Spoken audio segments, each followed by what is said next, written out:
Hey guys, today we're going to be working on a brand new pinball machine that we received. We received a Weird Al Museum of Natural Hilarity from P3 Multimorphic. This is going to be pretty neat and awesome. We got some, this is how it came. We came with the top on here, but,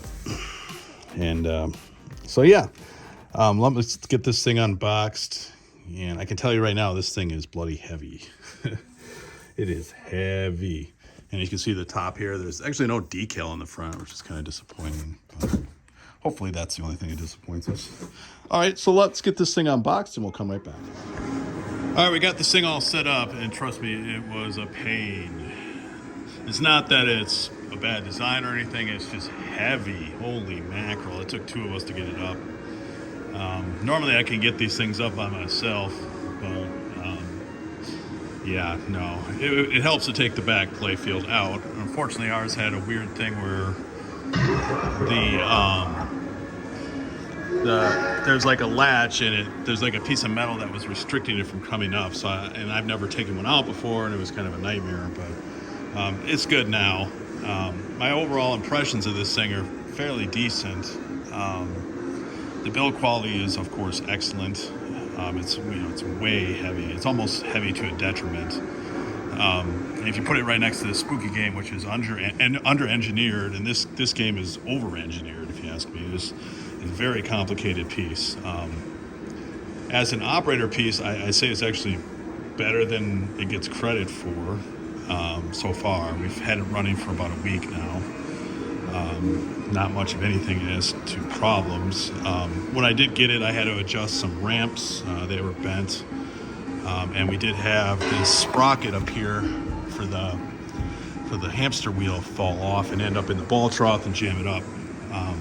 But other than that, once I got some Loctite on it, that was fine. And it was fairly easy to work on that ramp. I just took the whole playfield out. But you do have to be careful with this thing, because that's just how I hurt my finger. I lost a fingernail, and it was because when I was trying to get this playfield out when we were unboxing it, like the playfield was up in the service position, but it popped out and rolled with my finger right in that little circle thing and just caught it just for a second. And the playfield is so heavy that, yeah, anyway. But for an operator, it's a decent piece, I think. As you can see, for a week, you can see there's some ball trails on the plastic, but it's just a piece of plastic. So in the long term, all we have to do is just replace that piece of plastic. We can clean it and buff it. It's real easy. I'll show you in a second. I'm going to pop this playfield up, and I'll show you how easy it is. You can just lift this thing up into its service position, and it's heavy, but it's got decent rollers and stuff, so it's not horrible. Put it up into its service position, and you can just pop the front panel open. You can pull the flipper assembly out. You can pull the whole monitor out if you needed to. You can pull that plastic playfield out and clean it and put it back in. Cleaning this thing, breeze.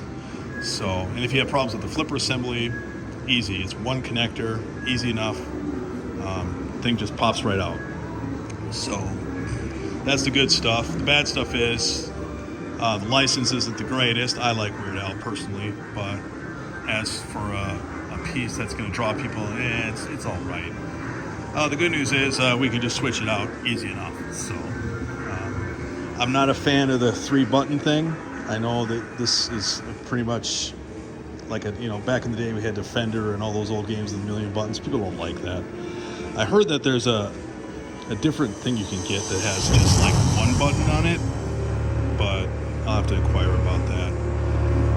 Also on the bad end is they have no customer support number whatsoever. Now, I don't know if you put a support ticket in, if they'll call you and talk to you or not. I've never actually put one in yet. I've never had a problem worthy of it.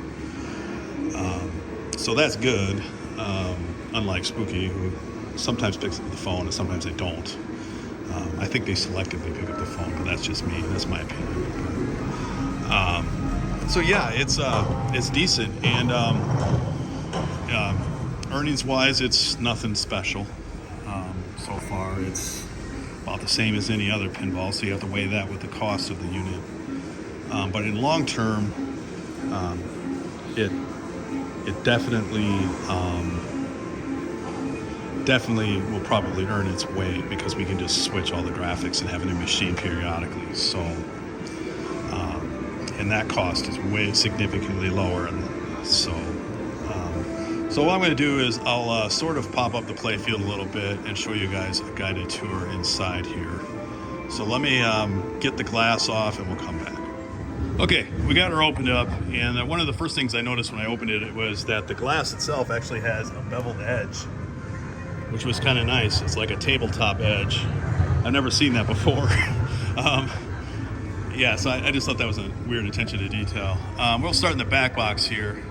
As you can see, these newer units have this light box, which is actually very nice. I like that. So you have some graphics that it's lit. I'm not going to take this out all the way. Actually, I can't for some reason. It's stuck, and I've never taken it out yet. I don't really want to break it, so I'm going to have to come in here. This almost looks like it got bent a little, so no big deal. But you can see that we have a PC up there, an ATX power supply. That's all that's up there. Then there's this monitor, and then we have a power distribution board here, you know, for the back box, and another mini power supply for some reason, and then an audio amplifier with its own adjustments, which I did not know. So we got that, and then it just kind of, you know, locks up, easy peasy. In the back we have probably mains power distribution, 2 more power supplies. I mean, this thing is complicated, I ain't gonna lie, very complicated. Then you have your plugs for taking the playfield out.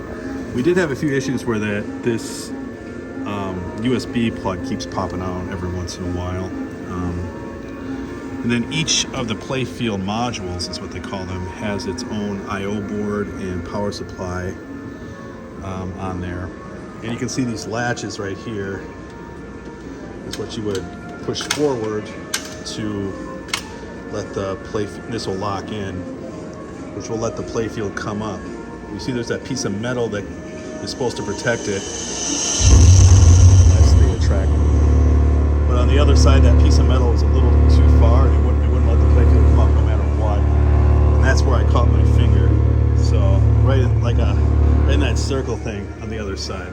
So, you know, be careful. Other than that, that's a problem with this module, actually, not the unit. But yeah, that's that. And right now we're in the first service position, is what they call it, where this is the position it's not too hard to get it to, and it sits on this thing right here. Then to get access to the front, you would pop these little nubs in right here, pull this out, pop this in, pull it out, and it opens right up. And as you can see, if you want to take the playfield out itself, it just slides right out. See, it slides right out, no problem at all. And you can, you know, take the whole thing right out, clean it, both sides of it, pop it back in, and you're done. If you want to take the flipper assembly out, you just pull it right out. It's got one plug right here, and that's it, one plug. So if you have a flipper problem, and I don't know how much these assemblies cost, if you have a lot of use and a more high traffic area, you can have a backup assembly. And then the monitor slides out as well. And then you can see here, this is where the balls, after they drain, they go down this tube down into the actual ball trough, which is very complicated. And there's a lot of these complicated optos. That's the whole thing with this. It's a fairly complicated unit. Even the EOS switches are optical, which I do not approve of. Just because optics and these printed circuit boards under vibration, they're not going to hold up. So that's the downside there. There's a reason why we still use these switches for the EOS switches on flipper, because the vibration just kills any circuit board. And hopefully, we haven't had any issues yet, but for what it is, it's overly complicated. So there's that. But at least you can get it out to work on it. You know, so it's got its ups and downs. The other issue we've had is the ball will instantly get stuck behind here. I don't know why they left such a large cavity behind this flipper thing. But they know about it because at least it'll correct itself. Like there'll be a ball search, and these will just kick up, and then the ball will roll out of there on its own. So it will correct itself. But why that cavity exists in there, I don't know. Maybe there's a reason for it that I just don't understand. But there's that. So this is what they call it the first position. This is the position that you would use to remove the play field itself. And it's fairly easy. On Werid Al, there's a handle right here where it says lift here, and then you would use this bar here to lift in the front. And once you know, if you have problems getting it out, you may want to check these metal things if they've come up too far. So there's that. And we'll take a quick inspection of this. They also have this rubber's too tight. I don't know who engineered that. Maybe it's just ours. So what I'm going to do is I'm going to see if I can get it to the up position, and we'll show you the ball trough and stuff like that. I'm not going to take the play field out. It's such a pain in the ass. Just because ours has got that lash problem, and I don't want to. I'd just rather not. So it's working right now. We'll take it out some other time. So let me put it in the final position. We'll show you the rest of it. All right, we got it in another position. I don't know if this is even proper. Right now it's just resting on its back. I guess this is where it goes. It's got little divots, but you can see there's a series of coils for the ball trough. There's the actual ball trough there, and this is the ball through. And then we have those scoops that come up and down, and each one of them has its own servo and optos and stuff, along with light boards, yada yada. So I mean, there's a lot going on. And then it has a driver board just for that. There's some more jumper interface boards, more I mean, there's a lot going on. I'm assuming this is for the screen. I don't know. No, it's not. So I don't know what that's. It's another input output. Then you have the screen connections, HDMI. I don't know, sorry, DVI, and what was that? And then you can get to the flippers.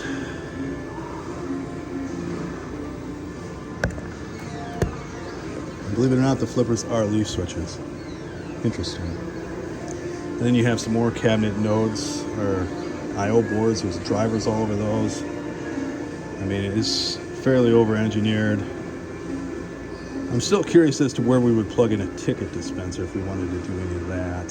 So, but there you go, guys. That's a quick look at the P3 Multimorphic. Overall, complicated but good. Definitely. You know, I have yet to have issues where I need to call support and I need someone to talk to. You know, that would be nice, considering how elaborate this thing is. You definitely get what you pay for in material, I'll tell you that much. So, there you go, guys. Thanks for watching, and we'll see you next time.